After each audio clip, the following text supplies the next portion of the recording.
Bapak Ibu masih ngomongin tentang Natal.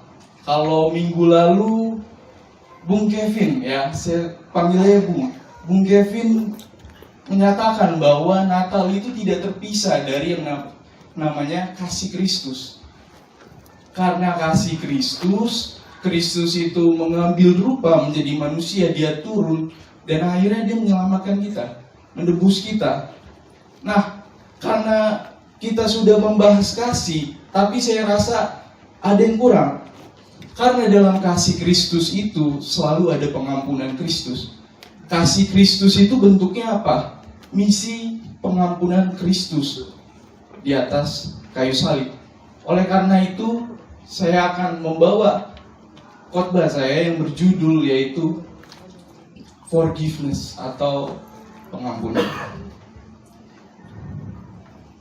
Dari Matius 18, nanti bisa dibuka di Alkitabnya masing-masing. Matius 18 ayatnya yang ke-22 sampai 35.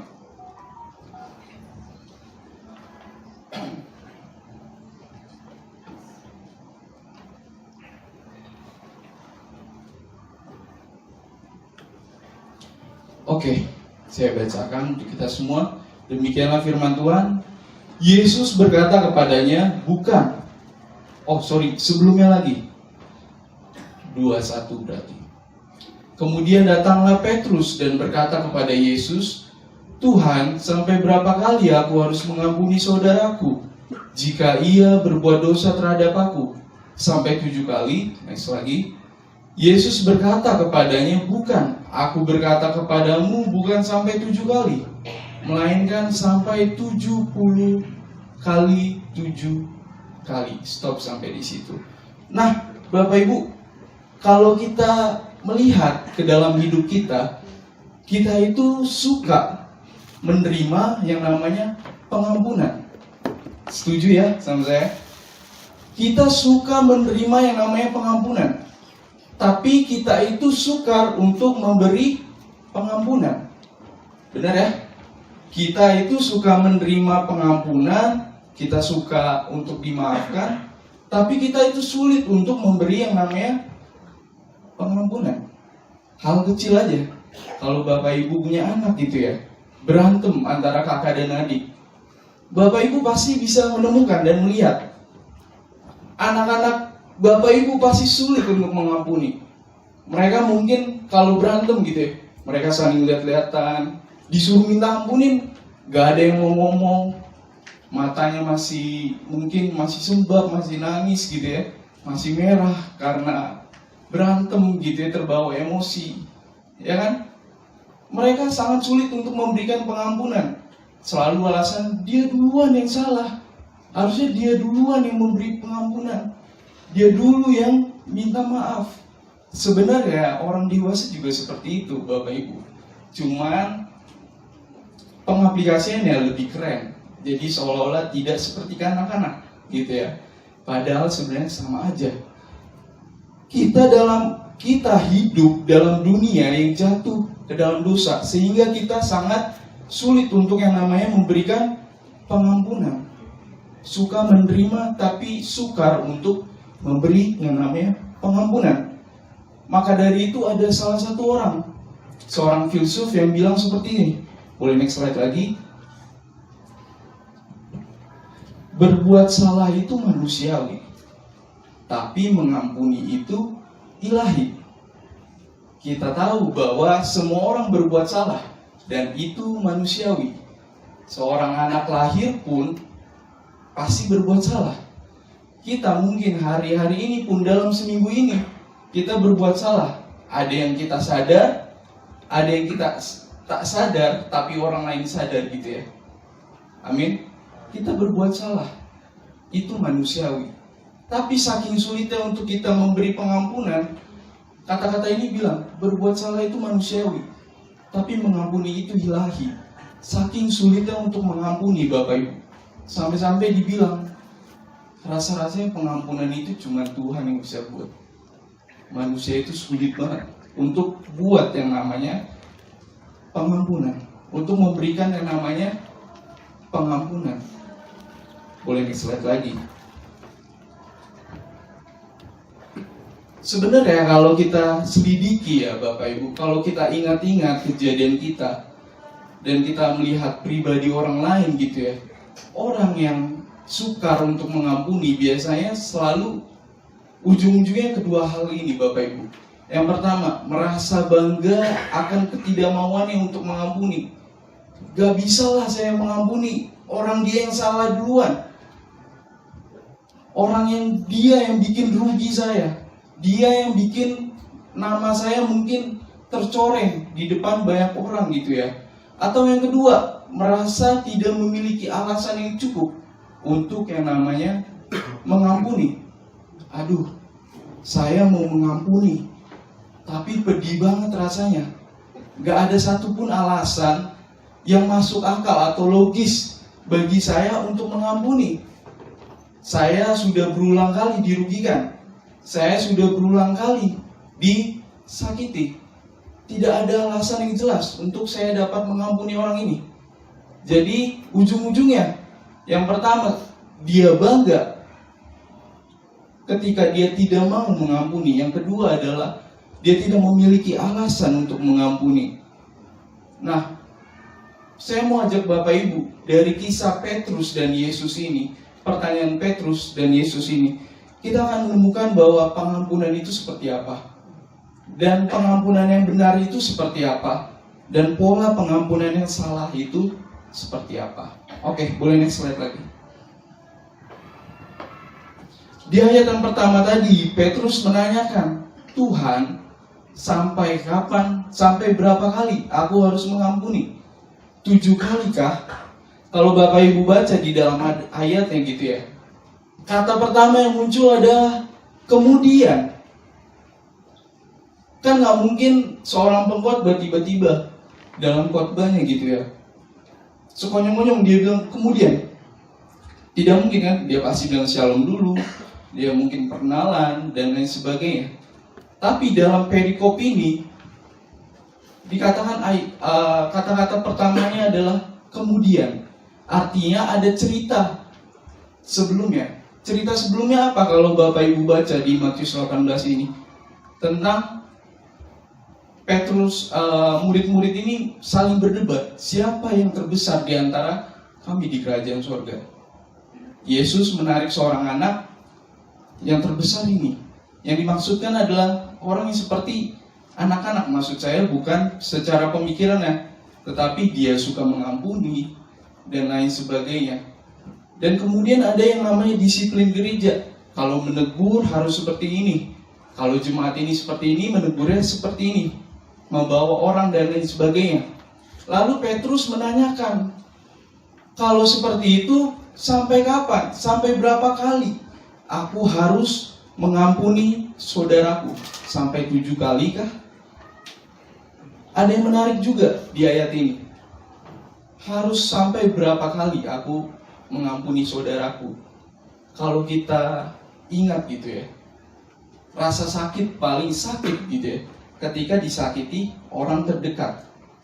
Benar? Mungkin dari keluarga, mungkin dari saudara, ataupun saudara seiman. Kalau mungkin orangnya cuma ketemu setahun sekali, setahun 2 kali, atau mungkin 2 minggu sekali, mungkin gak ada tuntutan kekecewaan.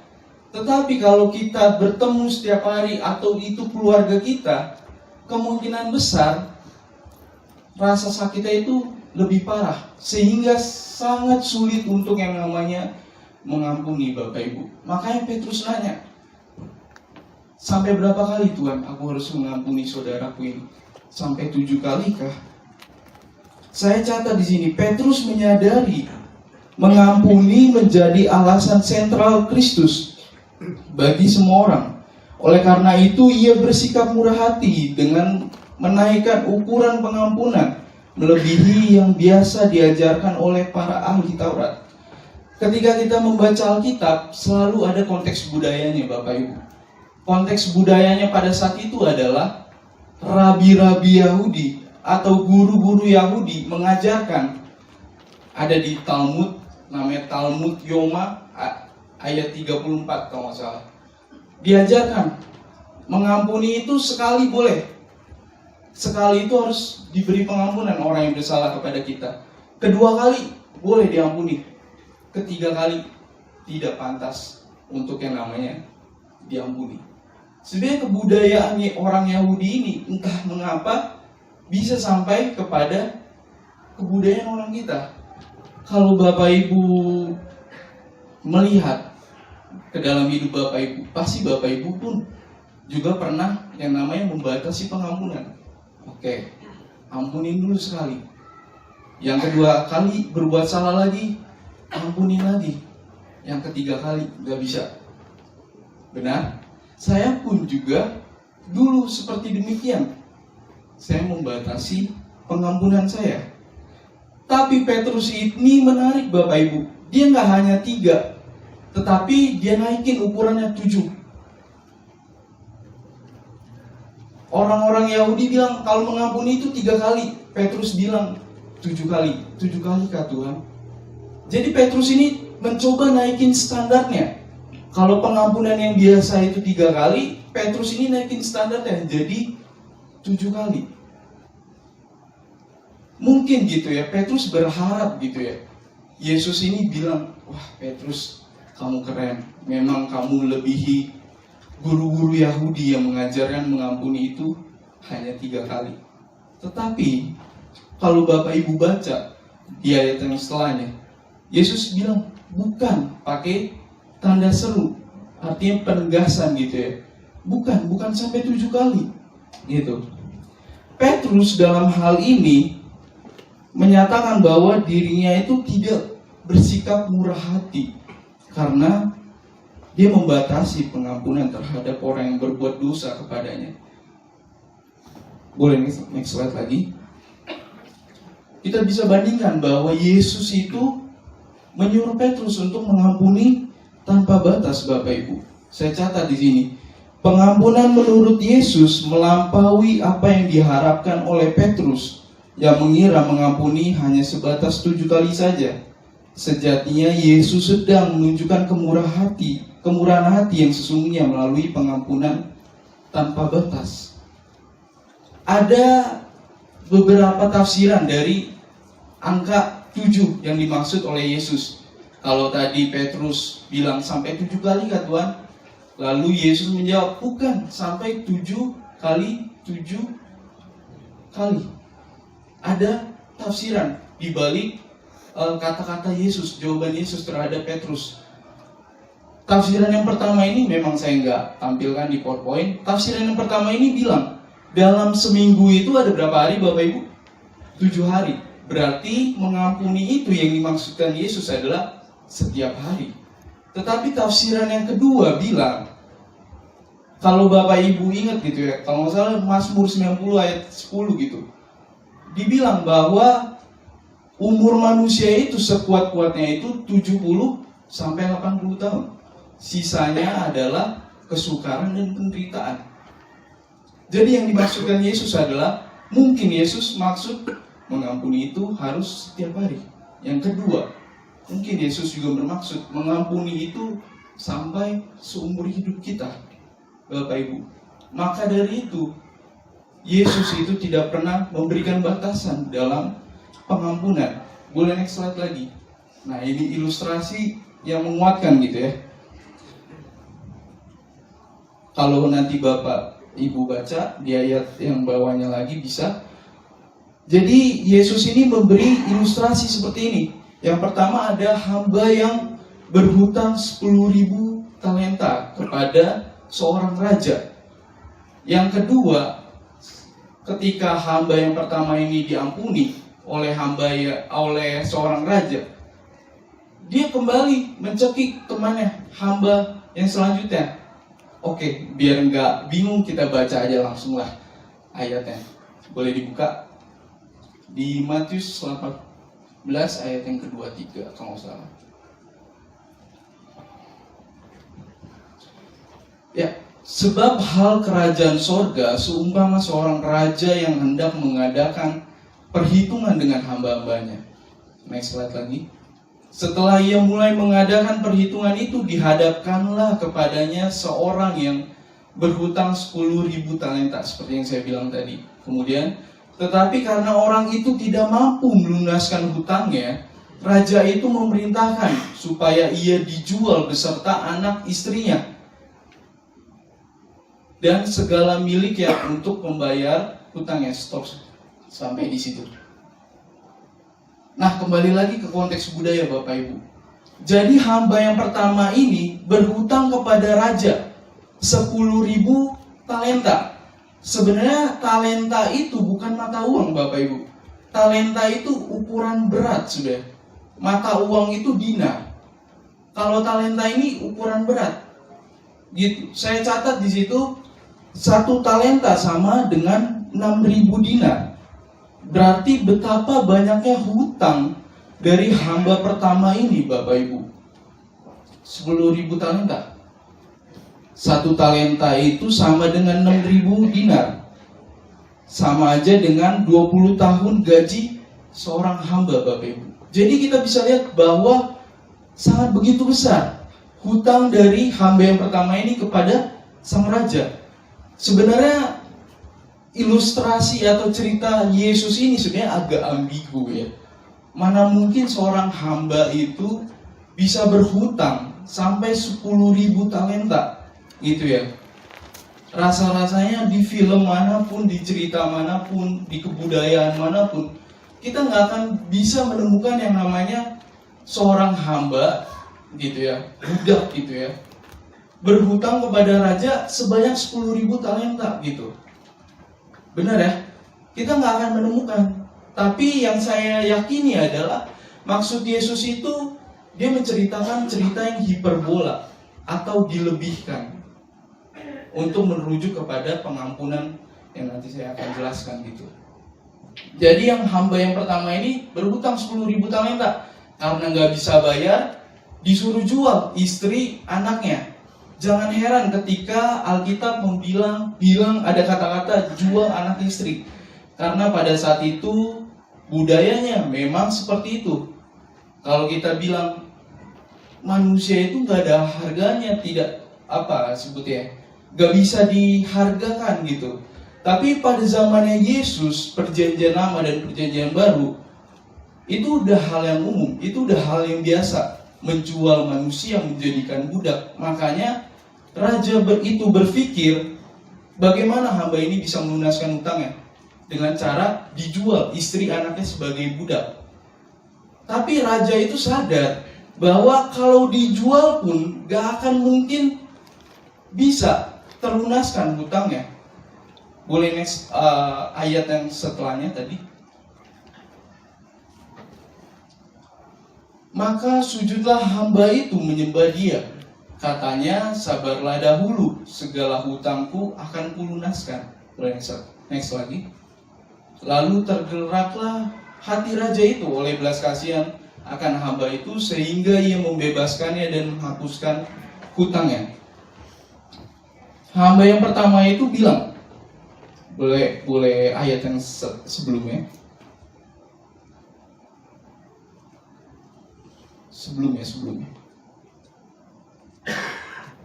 Sebelumnya lagi. Hamba yang pertama ini bilang, katanya sabarlah dahulu, segala hutangku akan kulunaskan. Tapi raja ini langsung melunaskan Bapak Ibu. Karena raja tahu, gak akan mungkin bisa dilunaskan. Mau sampai dia punya anak keturunan berapapun, mau dia bekerja sekeras-kerasnya gitu ya, gak akan mungkin yang namanya hutang ini akan lunas gitu. Karena 10.000 talenta, 1 talenta aja 6.000 dinar. Seorang hamba itu pekerjaannya sehari itu digaji 1 dinar. Dalam setahun itu 365 hari, dipotong-potong sama perayaan Yahudi dan lain sebagainya. Jadi kira-kira 300 lah dalam setahun. 300 dinar yang dihasilkan. 300 dinar untuk membayar 10.000 talenta. Tidak mungkin pernah terbayarkan Bapak Ibu. Boleh kembali ke slide-nya, ke PowerPoint-nya. Nah, setelah hamba ini dilunaskan hutangnya, setelah hamba ini diampuni, udah beres masalah perhutangannya, dia keluar, dia mencekik temannya yang berhutang 100 dinar kepada dia. Boleh ayatnya ditampilin lagi? Next lagi. Tetapi ketika hamba itu keluar, ia bertemu dengan seorang hamba lain yang berhutang 100 dinar kepadanya. Ia menangkap dan mencekik kawannya itu, katanya, bayar hutangmu. Nanti di akhir kisah, hamba yang udah diampuni ini menjebloskan temannya ke penjara. Gitu. Kalau kita lihat, hamba yang kedua ini berhutang 100 dinar. Sebenarnya itu bisa dibayar gitu ya. Karena saya bilang, seorang hamba itu gajinya dalam sehari adalah 1 dinar. Kalau berhutangnya 100 dinar dalam 100 hari, dia sudah bisa membayar kepada hamba yang pertama. Mungkin gitu ya. Biar saya bisa, Bapak Ibu lebih mengerti gitu ya. Saya mau panggil teman-teman saya yang secara dadakan saya panggil. Mungkin Jeki sama Diki boleh maju ke depan. Gak apa-apa, cuman berdiri doang kok. Nah, jadi saya mencoba memvisualisasikan. Ya, berdiri dong. Kan ngomongin dulu. Oh, bagi depan.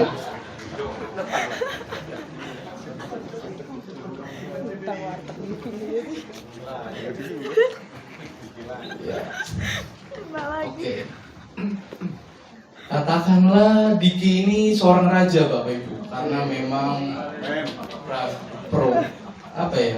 perawakannya, penampilannya, jenggot, badannya besar, kekar gitu ya. Raja Arab. Kembali ke cerita tadi, Bapak Ibu. Katakanlah Diki ini seorang raja, biar fair, biar adil, biar nggak ada yang tersakiti. Ya udahlah, saya hamba yang berhutang tadi, yang berhutang 10.000 talenta. Saya berhutang 10.000 talenta kepada Diki. Saya mohon ke Diki, sabar dahulu, nanti saya bayar. Mungkin walaupun talenta itu sebuah ukuran berat gitu ya, coba saya konversikan menjadi contohnya 10 triliun gitu ya. Saya berhutang kepada Diki 10 triliun gitu. Saya bilang ke Diki, Dik, sabar dulu Dik, nanti gua ganti. Diki karena kasih ya, tergerak belas kasih gitu ya. Diki ampuni, Diki lunasin gitu. Diki lunasin. Segala hutang saya dilunasin. Tapi ketika saya keluar dan bertemu teman saya Jeki, atau yang bisa dikatakan dalam kisah ini hamba lain yang berhutang 100 dinar, saya cekik Jeki. Saya bilang, bayar hutang.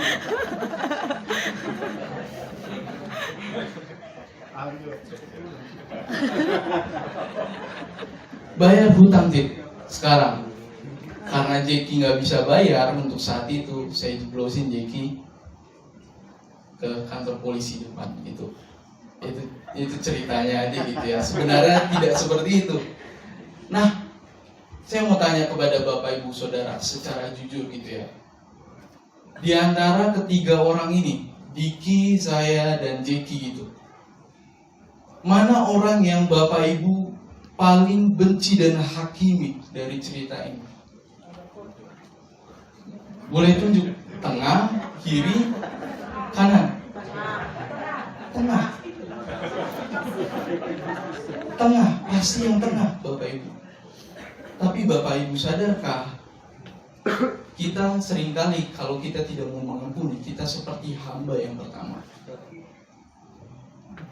Kita berhutang, kita bersalah kepada Kristus, kita berdosa kepada Allah, sudah diampuni, tapi kita tidak mau memberikan pengampunan kepada orang yang lain. Benar ya? Ilustrasi Yesus ini dalam sebenarnya. Kalau kita telusuri, makanya ketika saya pelajari gitu ya, saya sendiri pun malu ketika saya menemukan kebenaran ini. Karena saya sering seperti hamba yang pertama, saya sudah dilunaskan dari hutang saya, dari dosa saya, dari pelanggaran saya kepada Allah. Tapi saya tidak mau mengampuni. Padahal dosa, mungkin hutang Jeki ini tidak seberapa kepada saya. Dosa orang yang bersalah kepada kita tidak seberapa sebenarnya. Tapi kita tidak mau mengampuni.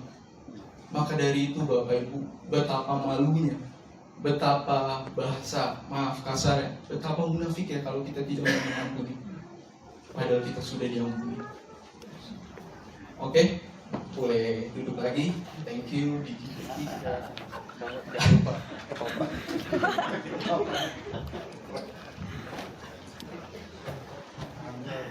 Boleh slide yang tadi lagi, yang hamba tadi. Nah, teman dari hamba pertama yang berhutang 100 dinar itu dicekik, disuruh bayar hutangnya seperti yang sudah saya ilustrasikan tadi. Ketika raja mengetahui bahwa hamba yang pertama yang sudah diampuni ini, yang sudah dilunaskan hutangnya ini, malah ngejeblosin temennya, akhirnya raja itu menyerahkan hamba yang pertama ini kepada algojo, Bapak Ibu. Boleh next slide lagi. Saya kutip salah satu hamba Tuhan bilang gini, kita tidak tahu pasti siapa algojo-algojo itu, tetapi yang saya yakini mereka adalah algojo-algojo di dalam hati yang siap untuk menyakiti pribadi yang tidak mau mengampuni. Kemarahan, kebencian, kepahitan hati, kejahatan, perasaan bersalah, depresi, dan keputusasaan akan menggerogoti dan menghancurkan orang tersebut. Sungguh keadaan yang mengerikan. Kalau kita boleh jujur, ketika kita tidak mau untuk mengampuni, bukankah kita stres sebenarnya? Bukankah kemarahan selalu ada di dalam hati kita? Ketemu orang yang marah, ngelihat hal yang berhubungan dengan orang yang menyakiti kita nggak mau ampuni, kita marah, kita pikirkan, gitu ya, sampai rumah kita nggak bisa tidur, kita pikirin, oh orang ini bisa jahat banget, gitu ya. Perasaan orang yang tidak mengenal Kristus pun nggak sejahat ini, tetapi kenapa dia saudara Simon bisa sejahat itu? Ketika kita tidak mau mengampuni, kita akan diserahkan kepada algojo di dalam hati kita, Bapak Ibu. Dan sebenarnya itu yang terjadi kepada saya. Makanya saya mau mengampuni setiap orang yang bersalah. Nah, pertanyaannya, mengapa gitu sulit gitu ya? Kalau kita lihat tadi ilustrasi yang udah saya coba peragakan gitu ya, kenapa kok hamba yang pertama ini bisa-bisanya gitu ya? Bisa-bisanya dia sudah diampuni tapi tidak mau mengampuni. Mengapa sulit untuk memberikan pengampunan seperti yang Yesus mau, pengampunan tanpa batas? Next slide lagi. Yang pertama, saya catat di sini, terlalu berfokus kepada kesalahan orang lain. Tetapi ketika hamba itu keluar, ia bertemu dengan seorang hamba yang lain yang berhutang 100 dinar kepadanya. Ia menangkap dan mencekik kawannya itu, katanya, bayar hutangmu. Perhatikan ayat ini. Hamba ini tuh gak nanya dulu, gak nanya, gak sapa, langsung dicekik, bayar hutangmu. Bedanya dengan raja ini nanya, gitu ya. Akhirnya ada percakapan di situ sampai akhirnya raja ini mengampuni, melunaskan. Tetapi hamba yang pertama kepada hamba yang kedua ini, dia nggak nanya, dia keluar langsung mencekik, langsung bilang bayar hutangmu. Artinya apa? Terlalu berfokus kepada hutang hamba temannya yang berhutang 100 dinar. Bukankah kita sering seperti itu, Bapak Ibu? Kita terlalu berfokus kepada kesalahan orang. Kita terlalu berfokus kepada perbuatan jahat yang dia lakukan kepada kita. Saya buat kata-kata ini, boleh next slide lagi. Kesalahan orang lain membuat kita rugi dalam beberapa aspek, tetapi kita sering lupa pelanggaran dan dosa kita pada Allah membuat Kristus harus kehilangan nyawanya di atas kayu salib. Ketika kita berfokus kepada kesalahan orang, mungkin kita rugi gitu ya. Mungkin nama baik saya sudah tercoreng, mungkin dia sudah mencuri uang saya, mungkin harga diri saya sudah diinjak-injak lah, bahasa kasarnya gitu ya. Karena orang ini, dia sudah benar-benar, padahal saudara seiman, padahal keluarga sendiri, orang yang saya percaya, tapi bisa-bisanya dia berlaku demikian kepada saya. Kita sulit untuk mengampuni karena kita berfokus kepada kesalahan orang itu. Tapi sadarkah Bapak Ibu, kesalahan orang itu mungkin membuat kita rugi, tetapi dosa dan kesalahan kita membuat Yesus harus mati di atas kayu salib.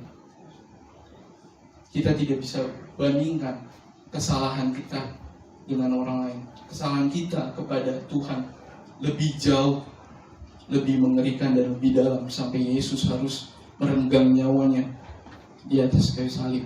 Oleh karena itu Bapak Ibu, jangan terlalu berfokus kepada kesalahan orang yang menyakiti kita.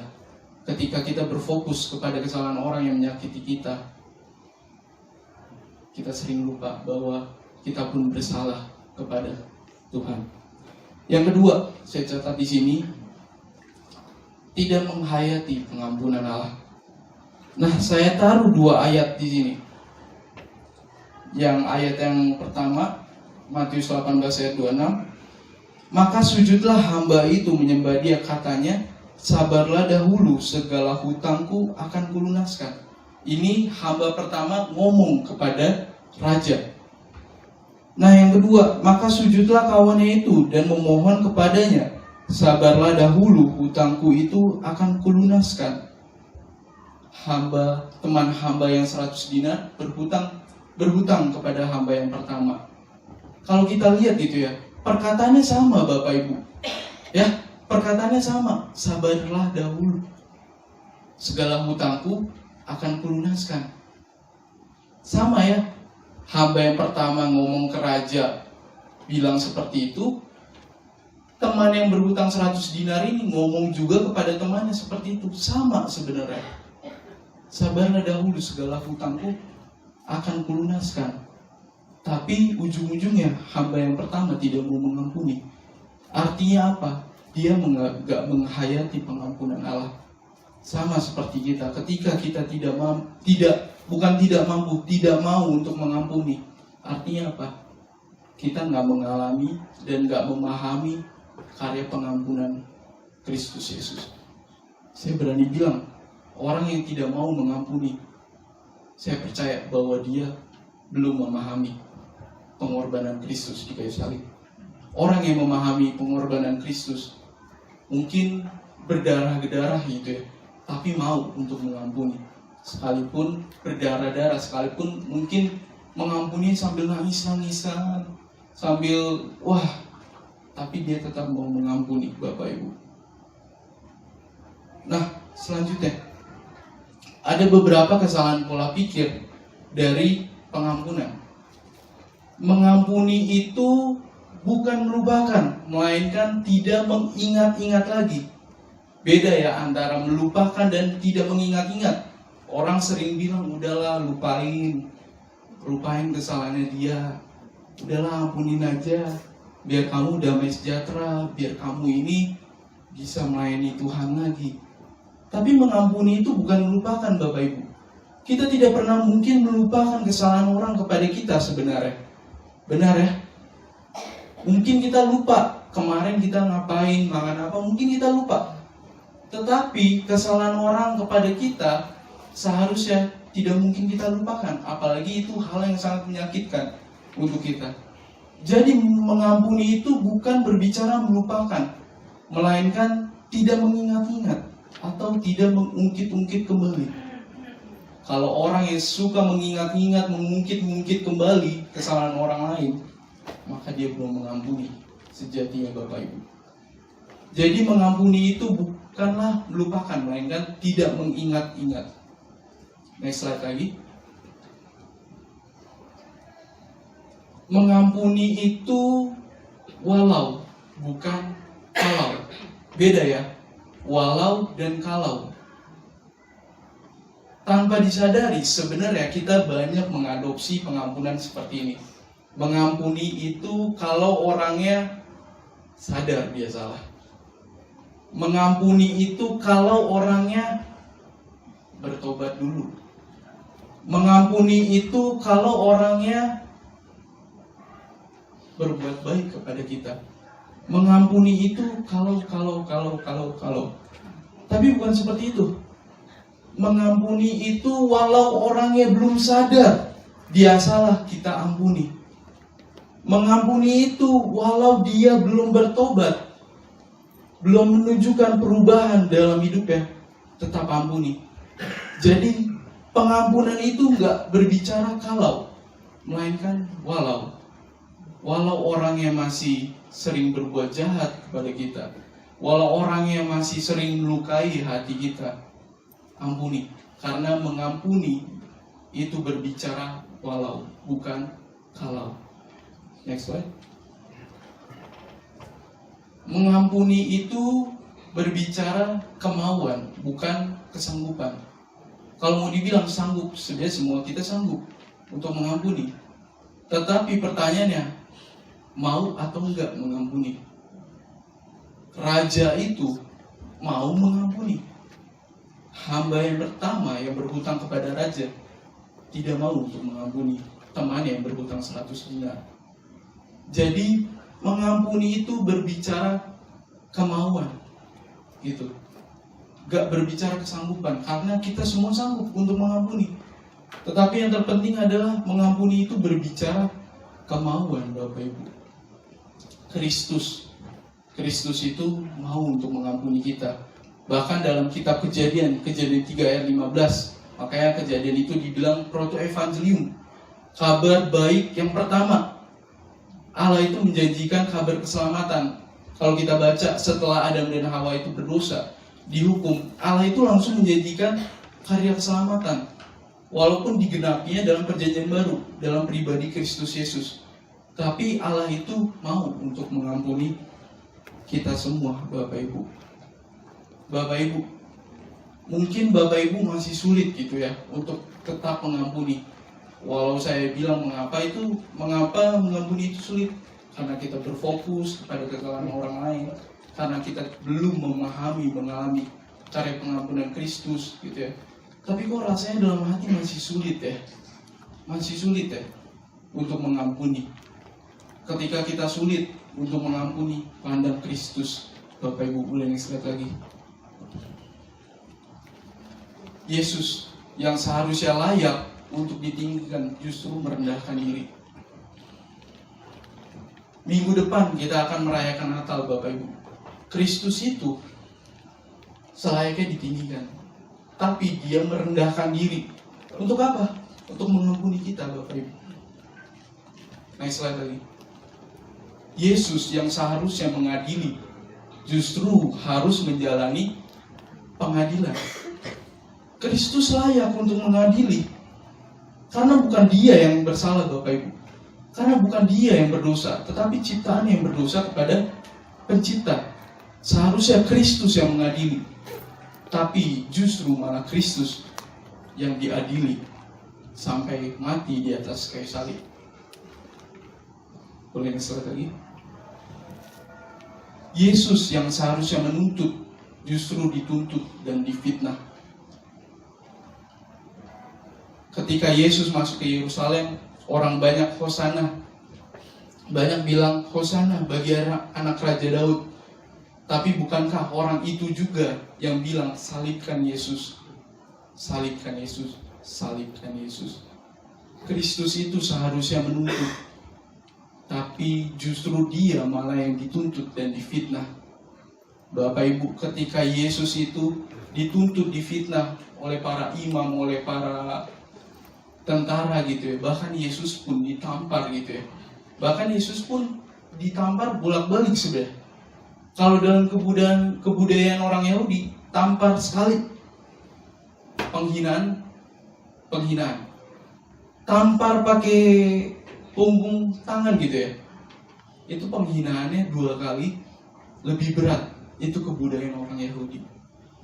Jadi Kristus itu yang seharusnya menuntut justru dituntut dan difitnah, Bapak Ibu. Selanjutnya, yang seharusnya menghukum justru rela dihukum mati. Jadi Bapak Ibu Saudara, betapa aneh ya ketika kita tidak mau untuk mengampuni orang lain yang bersalah kepada kita. Padahal kita tahu dosa dan pelanggaran kita itu begitu berat kepada Tuhan. Tetapi Tuhan itu mau mengampuni kita. Tuhan itu mau mengampuni kita walau kita belum bertobat, walau kita masih menjadi seteru Allah, walau kita masih menjadi musuh Allah. Bapak Ibu, semuanya ini Yesus lakukan untuk mengampuni kita, Bapak Ibu. Pertanyaan, maukah Bapak Ibu merendahkan hati untuk mengampuni setiap orang yang bersalah di dalam kehidupan Bapak Ibu? Mungkin saya tahu berat gitu ya, tapi ketika Bapak Ibu bilang berat, pandang salib Kristus, maka Bapak Ibu akan melihat Yesus itu disalib karena dosa saya. Yesus itu disalib karena pelanggaran saya. Ketika Bapak Ibu selalu memandang salib Kristus, saya percaya Bapak Ibu dimampukan untuk mengampuni. Amin. Next slide lagi. Saya cepat saja. Nah, di sini saya juga catat Bapak Ibu, apa dampak dari mengampuni? Nah, ini surat Athenagoras kepada Diognetus. Jadi Athenagoras ini filsuf dari kota Athena. Dia ini ngirim surat kepada temannya Diognetus. Dia itu bilang gini Bapak Ibu, komunitas Kristen itu sangatlah unik, bahkan mengherankan. Mereka menunjukkan kasih dan pengampunan kepada semua orang, bahkan kepada yang menganiaya mereka. Mereka miskin namun saling membagi. Mereka membalas kutuk dengan doa, aniaya dengan kesopanan. Pada akhirnya Athenagoras ini gak percaya Yesus. Pada akhirnya dia percaya Yesus. Kenapa? Dia gak melihat Yesus, tapi dia melihat Yesus di dalam kehidupan orang percaya, Bapak Ibu. Orang percaya yang suka mengampuni. Makanya ketika kita sering memberikan pengampunan, saya percaya ada orang yang terberkati. Bahkan orang yang di luar Kristus pun dapat percaya kepada Kristus karena kita mengampuni, Bapak Ibu. Next slide lagi. Karena Injil Bapak Ibu, kita dapat mengampuni bukan berdasarkan kelayakan kita sendiri ataupun orang lain, tetapi kita mengampuni itu karena Kristus terlebih dahulu mengampuni kita, orang-orang yang berdosa. Karena Injil kita mengerti bahwa tidak ada yang dapat kita lakukan untuk mendapatkan pengampunan. Sama seperti hamba yang pertama.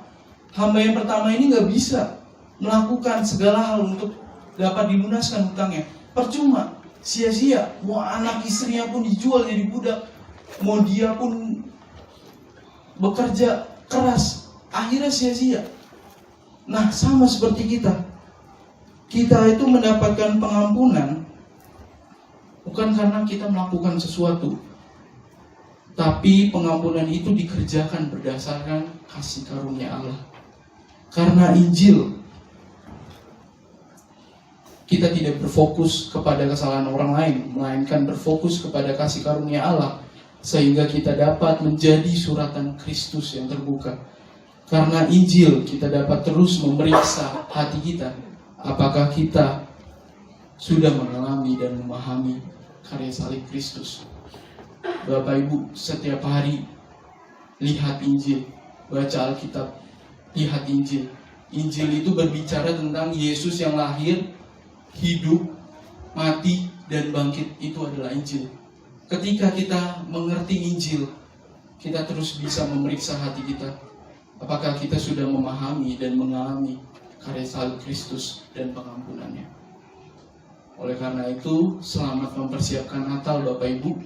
Natal itu bukan hanya Yesus yang lahir, tetapi ujung-ujungnya Yesus juga mati bagi kita untuk mengampuni setiap kita. Saya berharap Natal ini menjadi perenungan kita. Apakah kita sudah mengampuni orang lain yang bersalah kepada kita? Ketika kita sudah mengampuni, saya percaya kita memahami karya salib Kristus. Kita memahami karya pengampunan Kristus. Amin. Mari saya undang untuk kita bangkit berdiri.